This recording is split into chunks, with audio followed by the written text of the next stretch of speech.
how do you spend that much of your time just playing visual novels, right?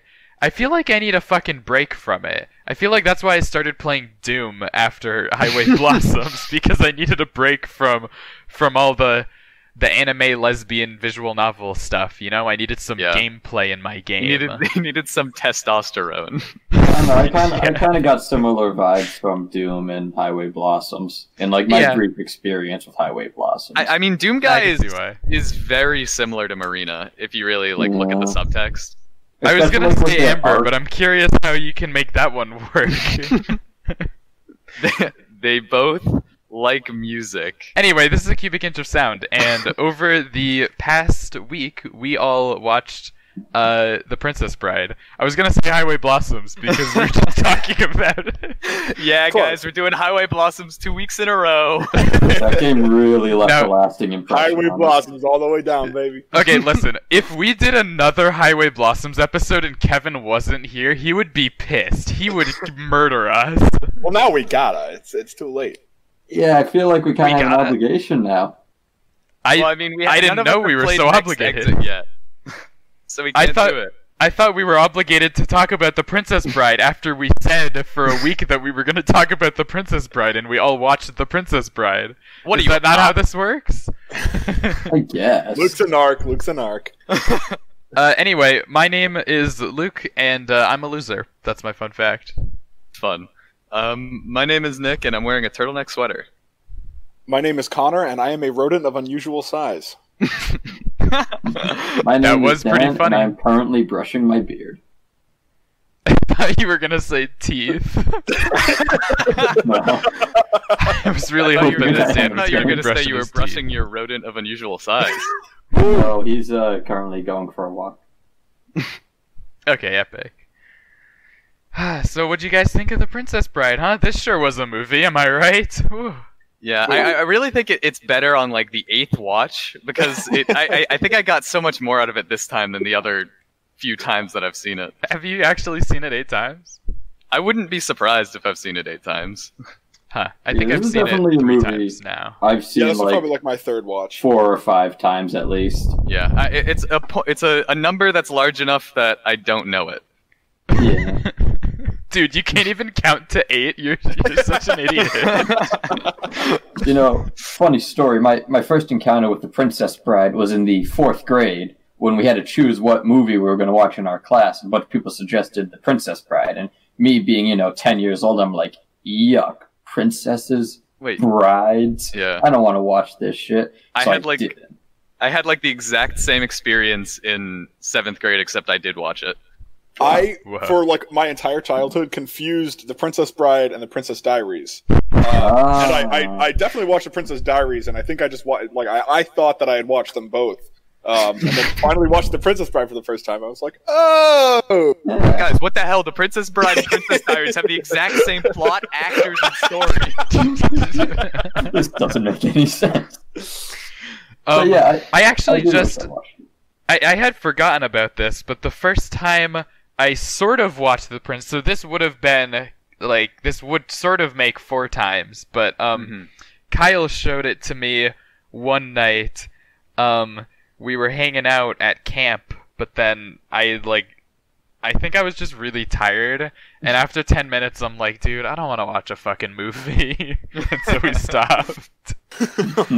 Sounds like a great first experience.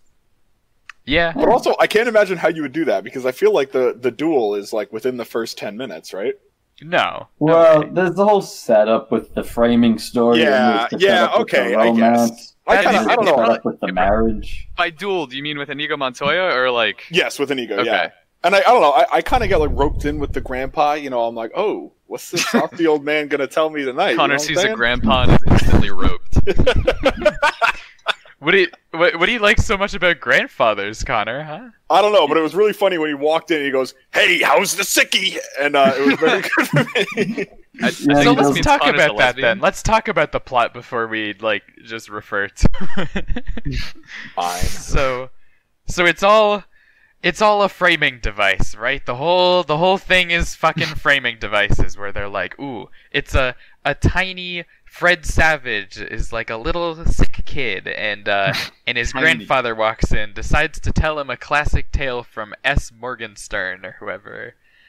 And that story is The Princess Bride. And it's it's a daring story. It's crazy. There's like duels and poison and murder and romance and adventure and eels. Yeah, there's a lot more things. I wasn't saying I was listing all of them, just the. I think we should list all of them. There's fencing, fighting, torture, revenge, giants, monsters, chases, escapes, and true love. So. Oh my. Yeah. There's at least like one more thing than those, though. Yeah, you forgot rodents. Rodents of various sizes, actually. Yeah. Yeah. Yeah, there were big ones. And small ones. Were there small ones? Well, I don't remember any. You kind of have to assume, you know. I don't really remember any usually sized rodents. Yeah, these rodents are just pretty normal sized, I would say. Well, I guess the rodents of usual size.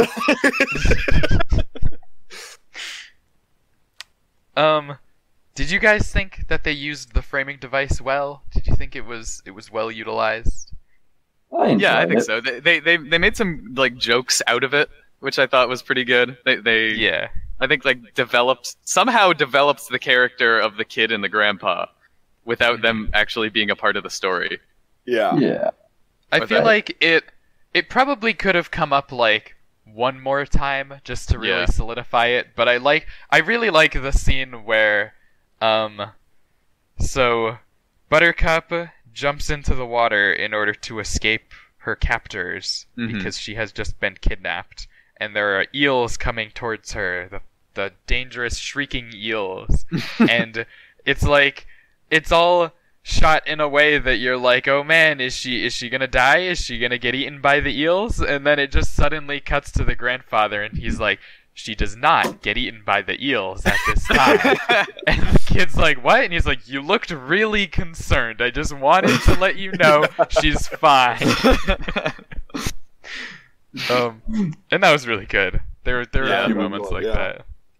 You know, the big thing that kind of threw me off with the framing device was whenever it would switch from like a scene with Wesley to the grandpa, the differences in their mustaches just really stood out to me.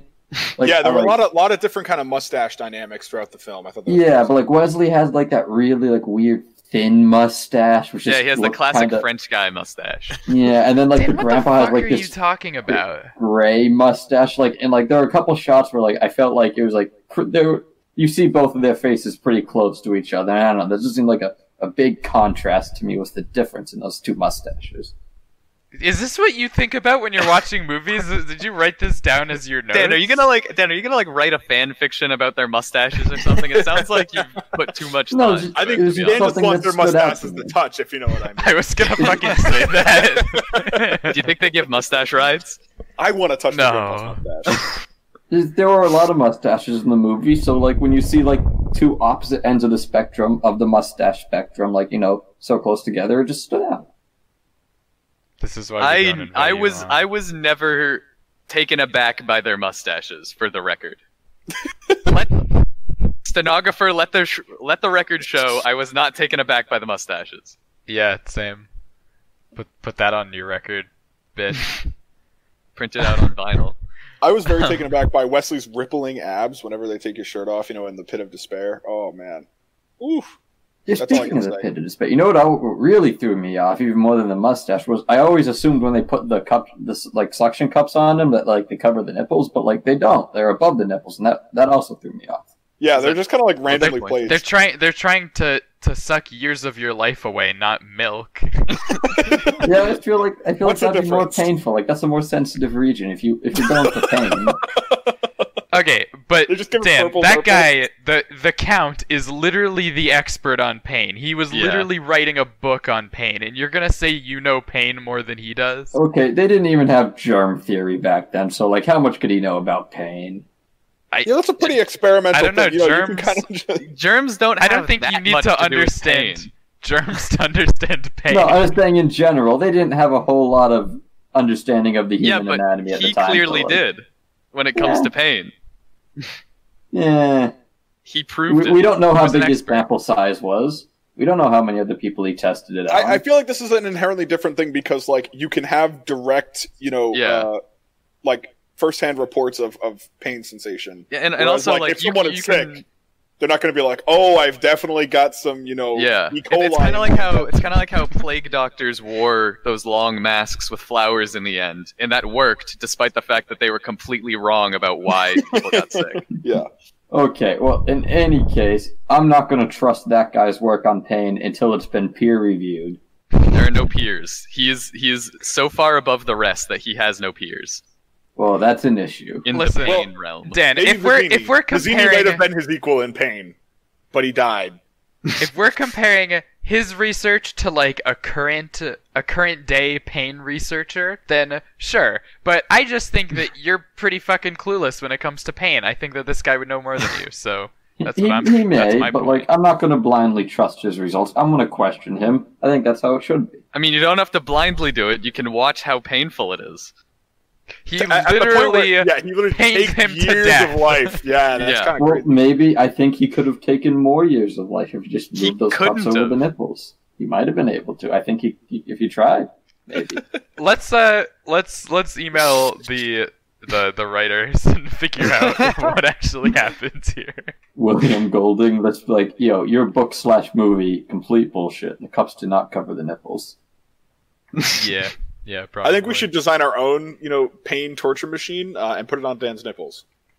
I did not volunteer for this. I volunteer Dan for this. Yeah, I volunteered Dan too. All right, democracy, let's go. Damn it, you even have a supermajority. So anyway, the story, right? It was pretty crazy.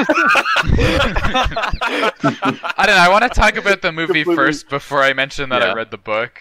Actually, I didn't read the book. I read like 2/3 of the book. You already mentioned it then. Oh no, I fucked it up. You know what's funny? I have to restart. One scene that has aged either really well or really poorly, depending on who you ask, is when Fezzik asks the man in black why he's wearing a mask, and he says like, "Oh, I just think it's very comfortable. I think everyone will wear masks in the future."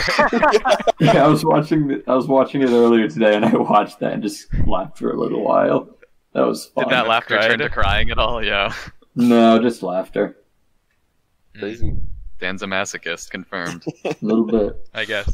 Oh, I also thought it was weird how near the beginning, there's a scene where they make a point of how Fezzik like makes a lot of rhymes, like he keeps rhyming. Yeah, it just never comes up again. And, I wasn't sure if I just if maybe there was some subtle rhymes that I just didn't notice, but they definitely don't call attention to it, Well, they're so subtle that you can't notice them even with a keen ear. I don't think he ever again rhymes. Definitely not in meter. Maybe it was. Maybe he did some haikus that we just didn't notice. He's a false poet. I literally don't even know what meter means. It's like the cadence you use. Yeah. When you're. It's like when you're parking. Yeah. Exactly. Yes. It's like that. So wait, if I talk while I'm parking, I'm rhyming? No. You're not rhyming unless you're rhyming, but you're. Yeah, but if you're rhyming while you're driving, then it's poetry. Oh, okay. Exactly. No, only while he's parking, not driving. Fourth-drive carriage count. Are you parking? If you rhyme on a parkway, do you have a it's parking poetry. meter If you rhyme for on a your driveway, it's prose. Dan, if you are parking the carriage at a meter, then yes. Okay, good. Otherwise, no. What about like a hot dog stand? All right, I think this has gone off. I also noticed. Well, for one, I just want to point out how many old memes come from this movie. Not really memes that you see now, but like those weird image macros. Yeah, when Inigo Montoya says "Oh, that word, I do not think it means what you think it means." That's like, wow, they made a meme. They didn't even realize it at the time. Who knew? They were funny and they didn't even try. I literally cannot listen to Vizzini or what is it, Wallace Shawn, I think. without hearing the insurance agent from The Incredibles. So I really just like every time he screams at his employees. Yeah, I totally forgot about that. Yeah, he has a very like iconic voice. It is. It's fantastic. He was like. He works so perfectly in this movie as, like, the annoying guy, you know? Yeah, he is incredibly annoying. I feel I'm just saying that, like, it works so well, you know? Yeah, he's definitely good at that character, because he's played it in a few movies, I'm pretty sure. It is, like, it's incredible that, you know, I think there was such a density of just like amazing character development and plot in just like the first act, you know, where he's kind of going through each of the three, and it was incredible. And then, so it just seems like the rest of the movie kind of like it's paced very well, but it feels like the rest of the movie kind of like flies by because you're already kind of just like really immersed in the world after that. There's the one part for me that kind of is slow is when when Wesley dies and then they have to bring him back. I feel like that's slow almost on purpose. The one thing I was confused about, and I don't know if any of you guys have an answer, but they get they revive Wesley outside of the castle, and they're like, we only have a half hour before the wedding, you know, and we have to do this, and then like they just wait till nighttime anyway. And I've never it's like they give it like a minute after they say, you know, we only have half an hour, and then they just gotta wait.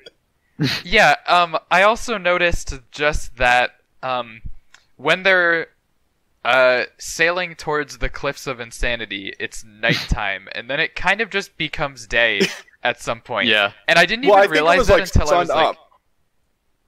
I think it was like sunrise. That's like why like, pre-dawn. the sky is kind of funky. Yeah. Like, I don't know, I hadn't even really thought about that when I was watching it, but then later on I was thinking about it, and I'm like, oh, like that kind of happened very quickly, you know?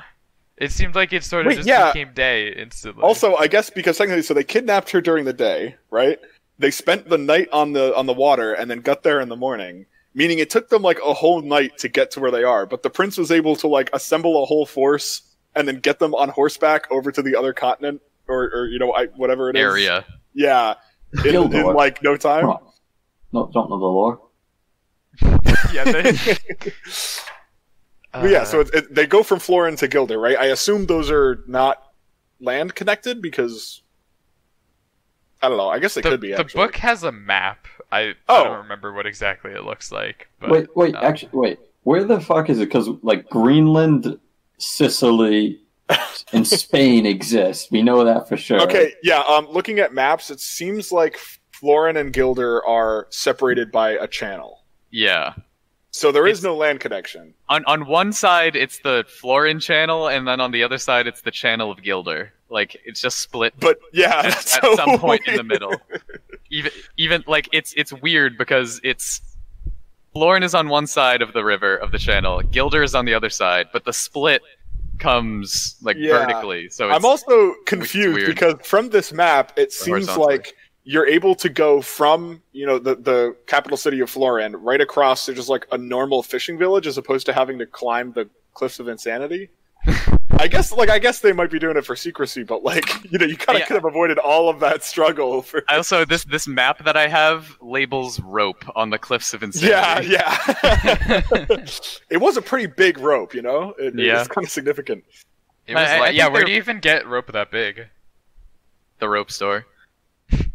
I didn't know there was one. I think we might be looking at the same map, Nick. I like how they also have the wheelbarrow labeled in the city. Yeah, and the duel. Like, that's not even a thing. It was an event. There's duel ambush picnic. Sounds like a nice date. There's actually only one oak tree in the entire... Okay, you know, another thing that, like, that was sort of weird to me, right, is at the very end, they're trying, or not the very, very end, but, like, near the end, they're trying to storm the castle, and so they get Fezzik and put him on the wheelbarrow and have him pretend to be the Dread Pirate Roberts, and for some reason, they catch his cloak on fire as, like, a scare tactic, you know, for, like, intimidation. But really, I feel like that wasn't intimidating at all, because I just look at that and I'm like, whoa, it's a really big, scary dude, but, like, he's on fire. Yeah. That is very He'll be gone soon anyway. To me. They were very superstitious back in those days. Yeah, and why would a pirate be on fire? I mean, like... Oh, pirates are very often on fire. Shut up. Yeah. Big people are scary. And fire is scary. Hot take. So if you put them together, big fire is scary. Yeah, well, so I think most of it is, right, like, if you see someone on fire and they're screaming, like, oh god, my flesh, I'm on fire, not very scary, kind of incapacitated. If they're just on fire and they don't give a shit, that's terrifying. Think about how strong they have to be to just resist fire, you know? So I feel like, just the... I think it's more so that they're standing there watching him just like command fire as opposed Does fire resist also mean you're resistant to like fears and swords and shit? Because I feel like they could have just done that. I mean, who knows? If somebody is resistant to fire, I feel like I'm still not gonna want to come at them with a sword, you know? I'm still gonna be kind of scared. Like, oh shit, this dude's resistant to fire. What else can he resist? He's a salamander.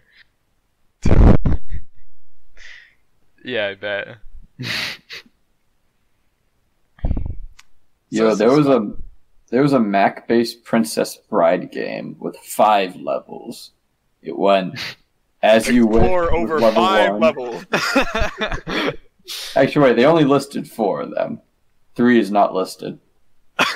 That's such a One, two, four, dude. We gotta play it. We gotta figure this shit out. I think 3 is meant to be the fire swamp, but they cut it off. What does it say? Does it say the fire swamp? No, it's just I see the fire swamp, and I think what looks like the scroll label for each level. Because it goes like number 2 is Battle of the Wits, and then number 4 is Miracle Max. It's like I really feel like... But they made a level off of Miracle Max? How did they work that out? He just made him some chocolate and fed it to him. Mm. Yeah, you actually play as Valerie, and you get to go in and just screech at him. That's what I'm looking forward to. That's pretty epic. So anyway, I read like 2/3 of the Princess Bride book, and I gotta say, the book's pretty crazy. It's different in some ways. It's the same in other ways. But it's one ways that it's it's different is that it doesn't have many visuals. I'm assuming, at least as many as the movie. No, you're right. It just has that map at the beginning. I don't think there's any more. Although maybe the version I had might have missed some.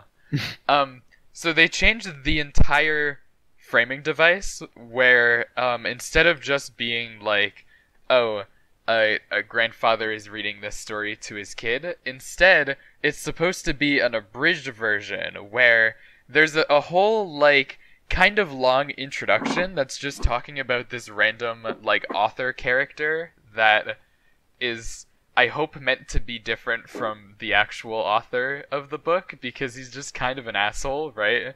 He just like he talks for a little while about how like on a business trip he saw some girl who like had heard of his books before, and he's like, man, I should cheat on my wife with this woman.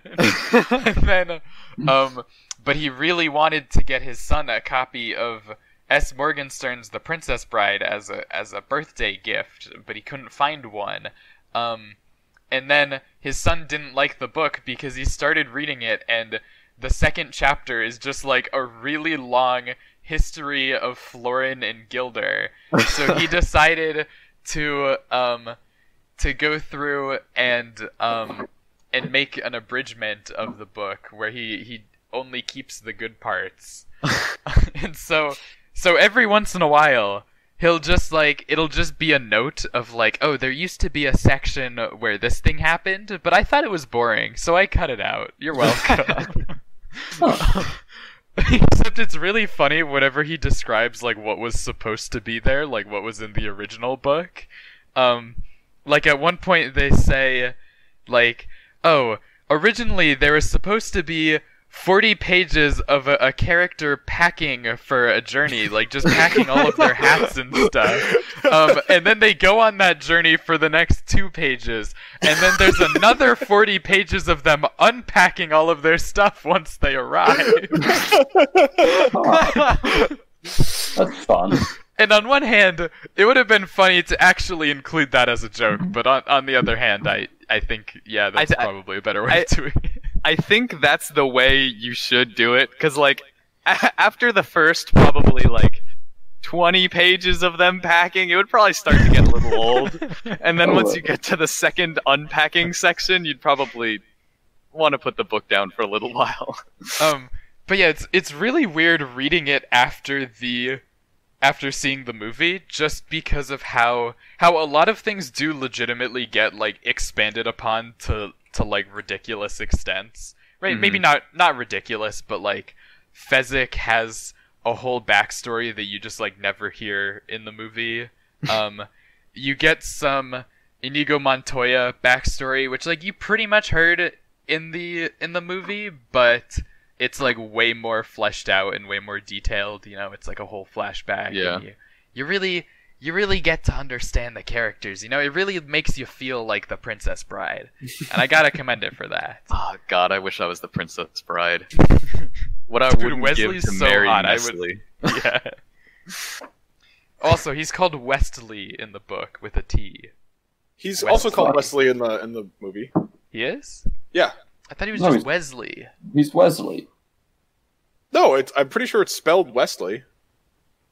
I'm looking it up. Positive? I need it. Yeah, it is because Wesley. It is Wesley. A lot of guys just pronounce. I think a lot of people just pronounce it wrong. Yeah. Well, how would you go about pronouncing that in casual conversation? You wouldn't be like, Wesley, how are you doing today? I'd say Wesley. Hey, Wesley. Wesley. I feel like they say Wesley. I feel like they say Wesley. Yeah. Wesley. I feel like at least somebody says Wesley. I think we're all just kind of flashing back to Clone High. What? The robot butler. Oh yeah, I completely forgot about that robot butler, to be honest. Yeah, it took me a second to figure out what you were talking about. I was like, oh, was it the Peanut who said that? And I was like, no, never mind. It was Peanut.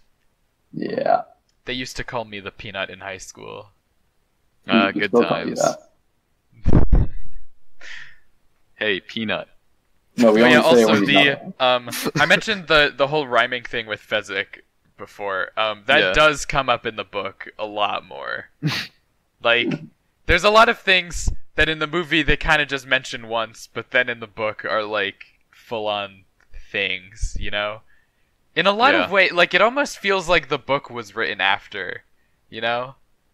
like an adaptation of the Yeah, like to the point where they wrote a novel and then they were like, wait, shit, we adapted the movie into a book perfectly, but it's only like 50 pages long, so let's just fill out like a bunch of backstory and like a bunch of extra stuff and like expand on what they were saying. Let's add 80 pages of this character packing and unpacking. Yeah. I mean, I think that's just like a good job on the part of William Goldman for condensing it into a more reasonable screenplay. Yeah, yeah, that's true. One thing I did find weird about the structure of the movie was it feels like a 2-act movie. Like, I remember I was watching it today, and I got to the point where like they get out of the blood swamps and they kidnap Wesley, and I paused it, and it was exactly halfway. And I always assumed that like whole section was the first third or something, but like it's the first half. It's just really a 2-act movie, which I always thought was weird. Well, I guess you'd kind of say like, you know, him like pursuing. I don't know. I would say that's like the beginning. Like, it doesn't have to be in perfect thirds to be a 3-act, you know. But like, I feel like those are like that's like the big narrative kind of like turning point for the story. I don't know. The first half of the movie, like the second act is down Buttercup, and then the second half is him rescuing Buttercup. Well, I think but remember the second act is always like when the heroes are at their lowest, and I feel like Wesley dying is pretty damn low. You know. So yeah, but then like the movie only goes like 10 or 20 minutes after that. So like, I feel like you can't call that last 20-minute section an act. Why not? Because it's not really one. See, I was gonna say the opposite. I was gonna say maybe the first act is just like the introduction parts, like before Buttercup gets kidnapped by the 3 criminals. You know, it's just a really that feels like a prologue. First act. Yeah, and then by that logic, you just have a really top-heavy third act where nothing happens for like the first half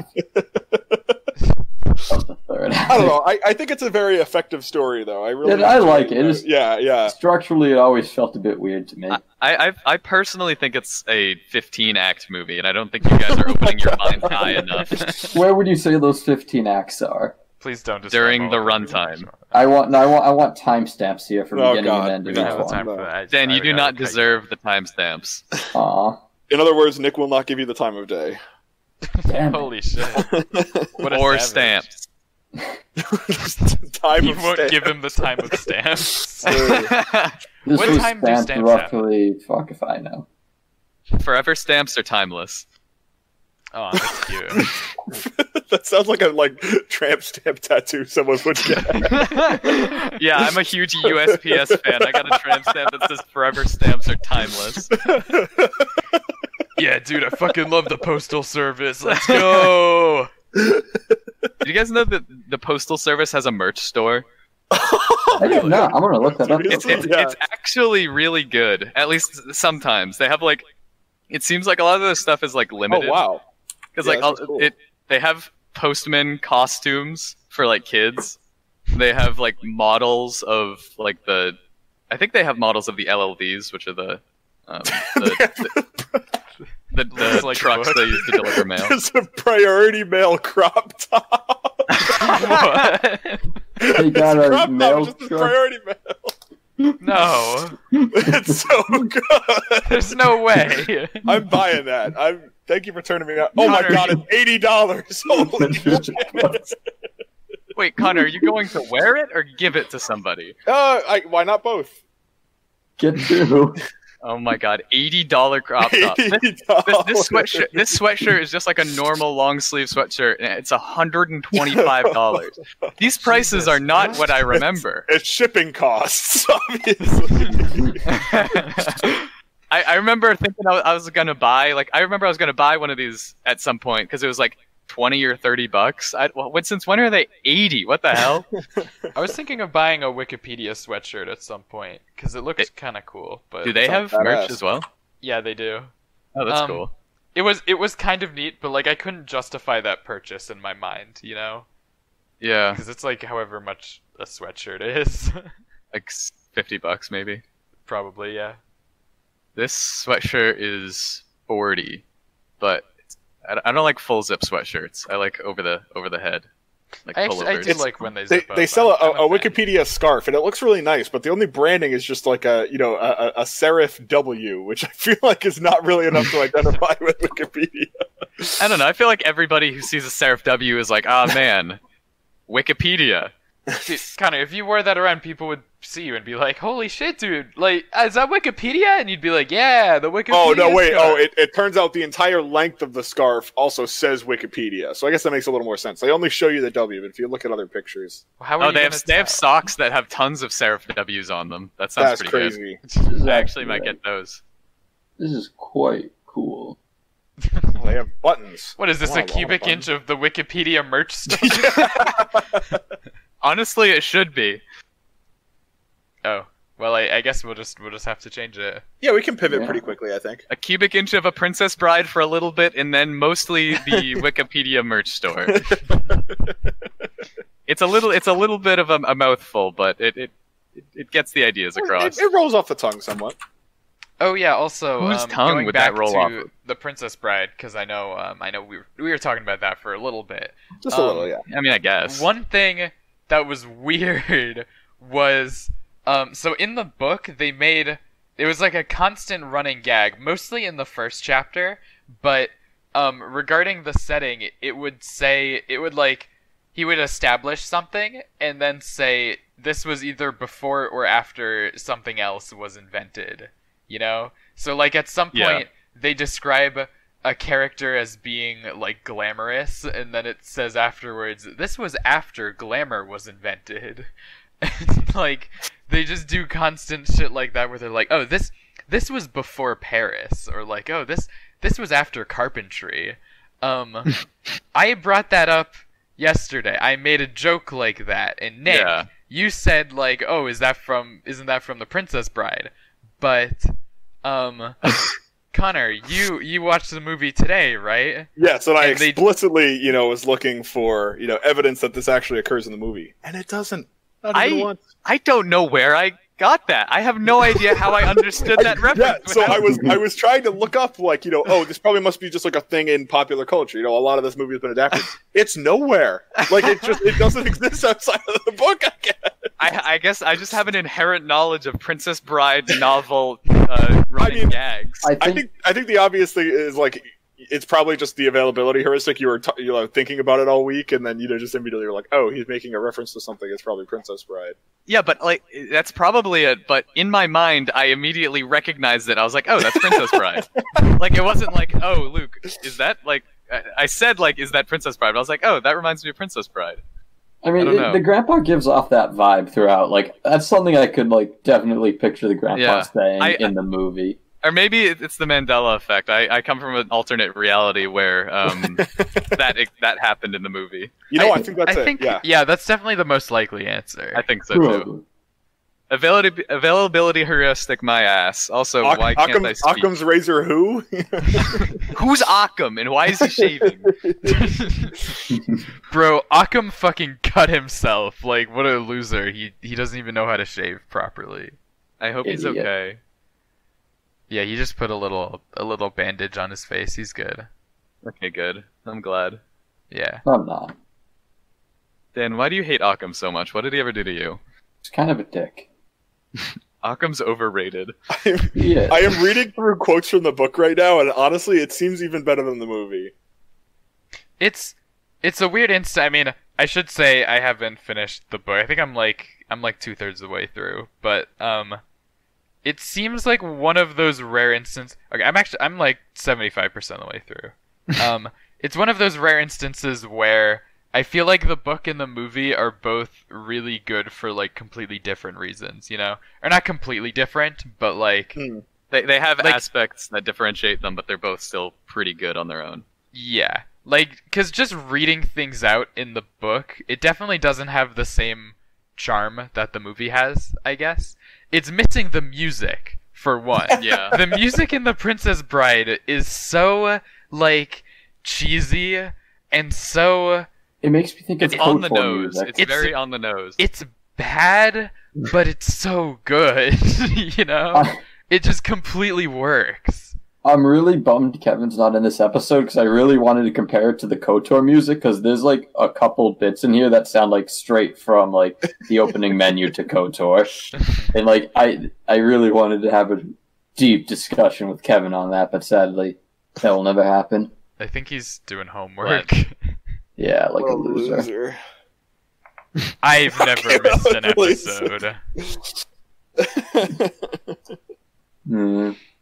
One thing I found really touching that happened recently with this movie was Rob Reiner was very touching. Okay. Touching, yes. Rob Reiner was the director of this movie, and his dad is Carl Reiner, who you probably don't recognize the name, but you'd recognize the face if you saw him. He's the old guy in a lot of movies, and he passed away a few months ago. And the last thing he did on camera was I guess not a fan remake, but a remake of The Princess Bride made by Rob Reiner and some of his friends in quarantine. Yeah. And the very last shot, Carl Reiner played the grandpa, and Rob Reiner played Fred Savage in bed. So the very last shot that they filmed was Carl Reiner saying, "As you wish" to his son, and then 2 days later he died. That's really adorable, but really heartbreaking at the same time. And it was his dad who gave Rob Reiner the book, and then made him think, "Man, I should make this a movie." That's really cool. Wow. Yeah. What a story. Anyway, how's your sex life? Not great, if I'm being honest. Does it have any sports in it? There's fencing, there's dueling, there's intrigue, there's romance. There's actually no eels. Please do not say water sports. Eels. Oh, screeching eel. Big rope. A wheelbarrow was involved for a portion of the climax. There are two genders, big rope and shrieking eel. Yeah, in regards to the movie having really charming music and stuff like that, I thought like all of the deaths were hilarious. I mean, obviously the counts is really rewarding, and you're like, God, yes, I want to watch him bleed out on this table. Sorry, that was my career as a surgeon was kind of pouring in over here, but I don't know, like when they bonk the albino over the head, and then when Vizzini dies, I don't think he's dead. He never shows up again. I don't think he died.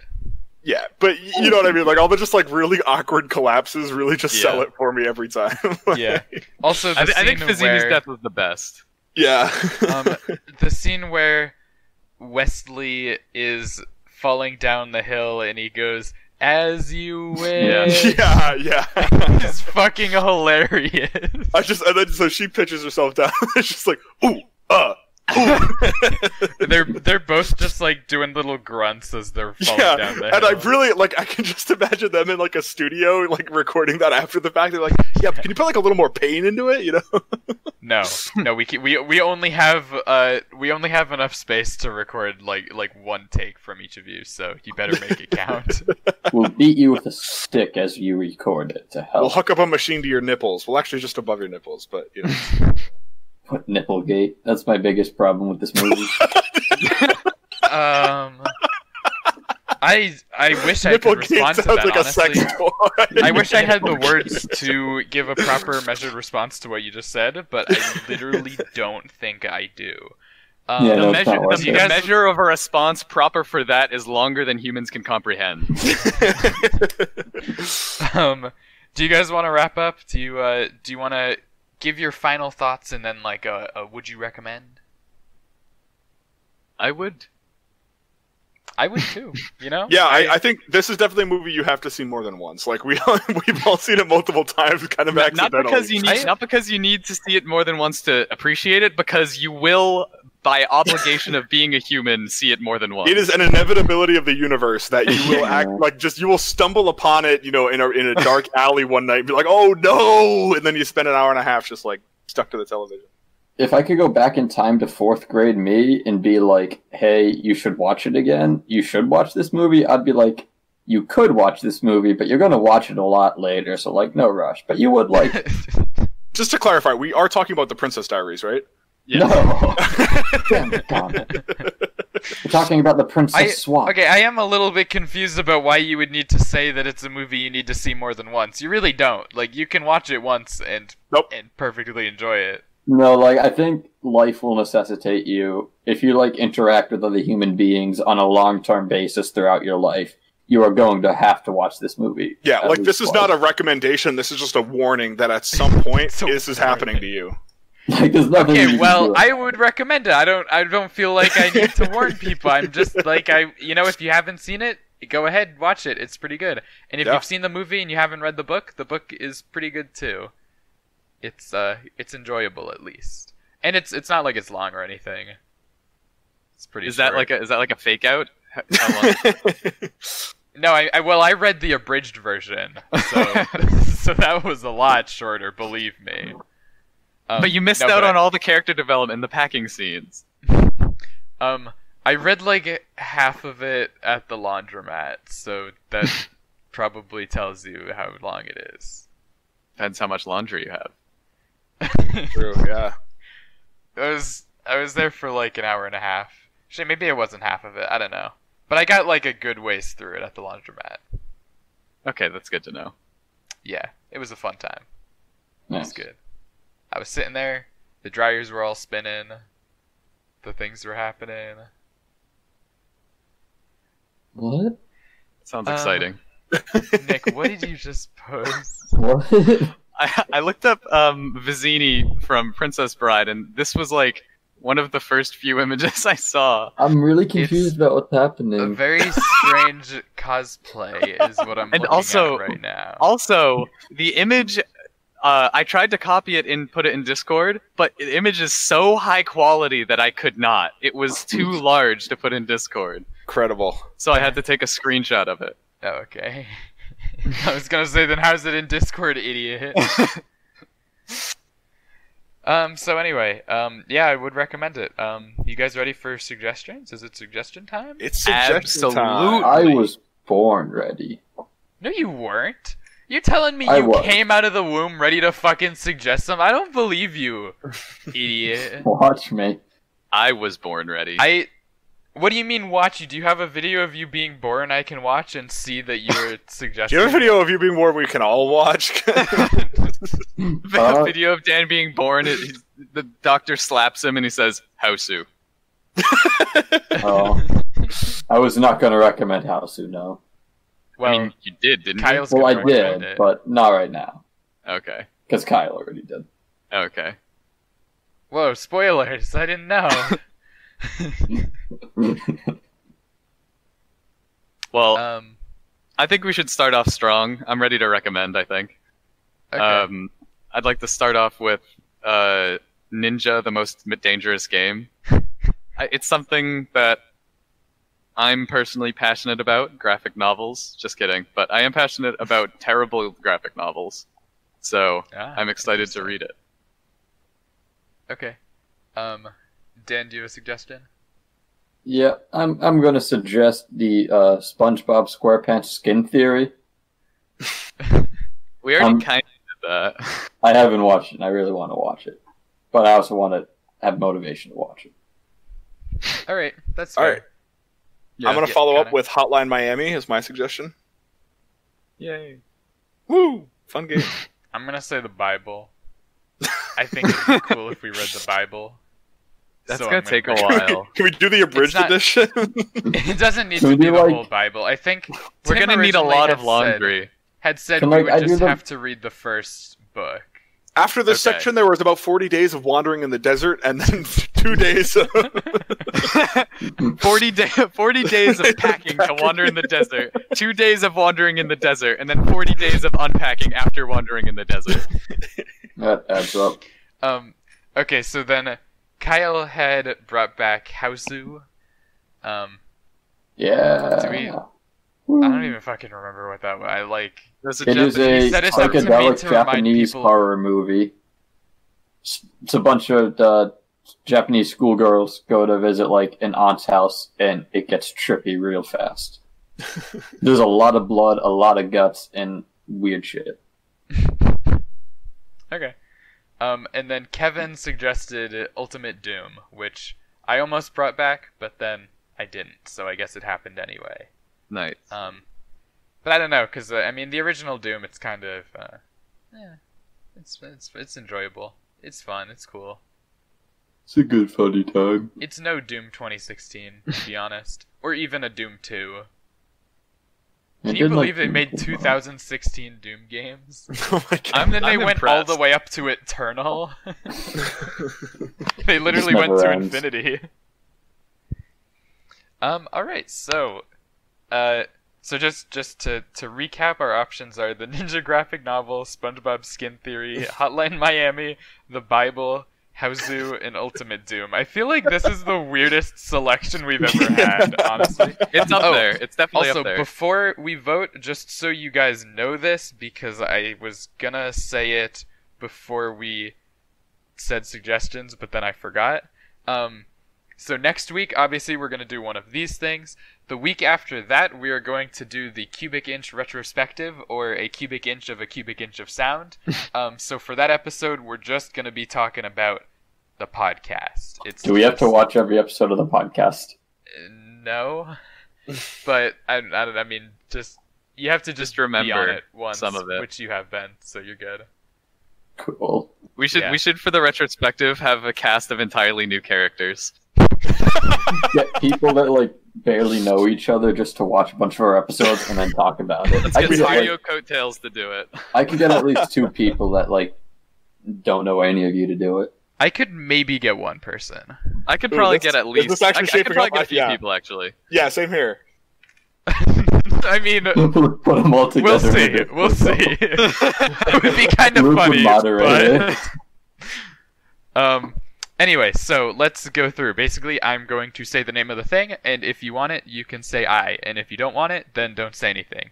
And I'm going to see whose name is lighting up. So, if If you suggested it originally, you can still vote, but not if you brought it back to this episode, basically. Is this an affirmative vote? I always forget. Yeah, so say aye for whichever ones you like. Cool. Okay, so the Ninja graphic novel, aye. Oh. Cool. Sorry for those Ninja fans out there. SpongeBob Skin Theory. Aye. Oh. Aye, I'll say it. Aye. Hotline Miami. Aye. Okay, that's another 2. The Bible. Aye. Aye.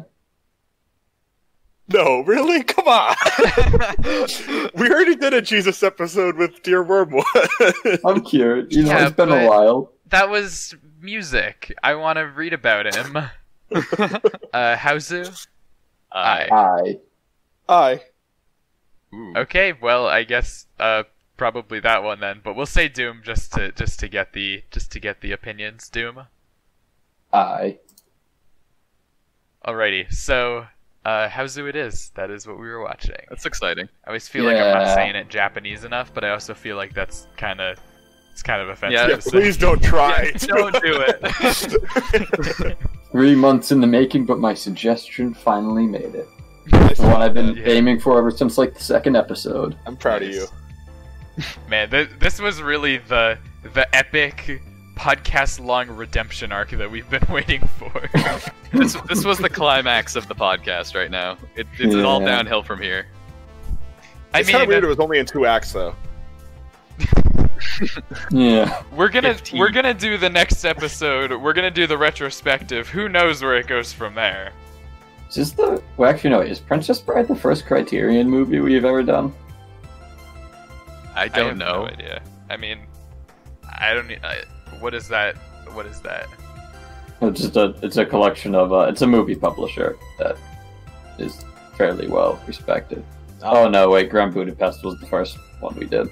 Okay. That was one. Nice. Grand Budapest was pretty good, but I guess I'll have to save it for when we do the retrospective to re-talk about all of the things that we've talked about in the past. Yeah. Whew, that'll be a good time. Alrighty. Wait, what were you saying? Nah, nothing. Okay. I was going to say that if people have suggestions, remember to send them to cubicinchofsound@gmail.com. And if you don't have suggestions, then don't send them. I don't know what to tell you. You can email us anyway. You can maybe just send a request for Kyle to suck Luke's dick without sending a suggestion. Or you just tell us how you're doing. It's good to reach out, communicate to people. Yeah, I think I would have a passionate, not passionate, but just like a really deep, really introspective discussion with a random email that we received. I'm down. Yeah. Kind of always down for introspection. We could have a cubic inch of introspective discussion with emailer. Wait, are you saying that we would wait for somebody to email us sensitive information and then publish it onto the internet? No, we'd censor out all their info. We'd just we wouldn't. That would ruin it. What do you think? We're losers? Okay, take it back. Can you believe that this asshole cheated on his wife? That was crazy.